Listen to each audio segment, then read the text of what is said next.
If one heir refuses to sell an inherited house, it can feel like you are totally stuck and the process is frozen.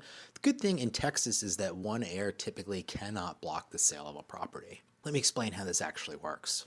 If you're new to the channel, my name is Nate Clark. I'm a probate-focused real estate agent here in Austin, Texas. I help heirs and executors sell inherited homes every week here in Central Texas, Austin, the whole state of Texas. And a lot of times when I'm speaking with executors in advance of their probate hearing, they're worried what happens if one heir disagrees and doesn't want to sell. This situation actually comes up all the time because heirs often have different financial situations, different emotional attachments, different expectations about value, and different timelines. You also have a pretty common instance where one of the heirs is living in the house and doesn't want to give up free housing.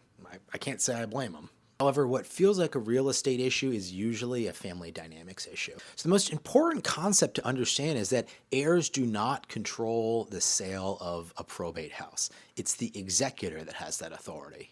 Heirs are totally entitled to receive their share of the proceeds, but one heir that's being a stick in the mud cannot block the sale of the property. In Texas probate, once the court appoints an executor or administrator, they are the sole individual that has the legal authority to act on behalf of the estate and to do what's best for the estate. That includes deciding whether or not to sell the house, even if one heir disagrees. Now, if probate hasn't been opened or authority hasn't been granted yet, no one can sell yet, disagreements can escalate, and a house often sits and deteriorates. This is why opening probate and appointing an executor early on is so important.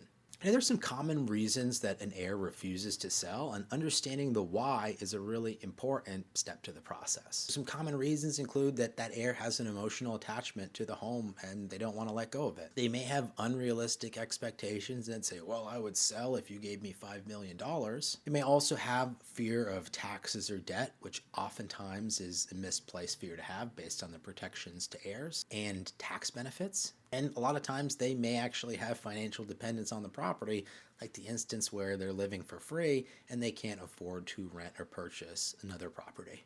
Once facts replace fears, many disputes actually soften. If one heir refuses to sell, the executor can continue managing the property, list the house for sale if selling is in the estate's best interest, work with professionals to document decisions, and ask the probate court for guidance if needed. This does not mean ignoring the heir, but it does mean that the estate can continue moving forward. Now, what happens if the heir tries to block the sale?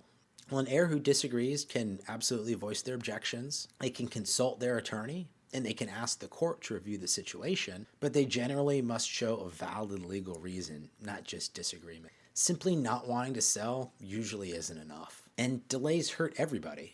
When a sale is delayed, carrying costs increase, property condition typically declines, family tension grows, and the eventual sale price often drops. In most cases, moving forward sooner protects everybody's interests.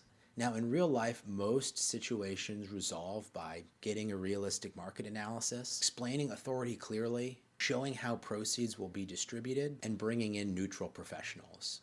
Once everybody understands the process, emotions often cool. So if you're dealing with selling an inherited house and one heir refuses to cooperate, you don't have to navigate that alone. Understanding who has authority and what options exist can alleviate a lot of stress. If you're in Texas and need help understanding the real estate side of things, including value, timing, and the next steps, I'm happy to help however it makes sense. You'll find my contact information all down below.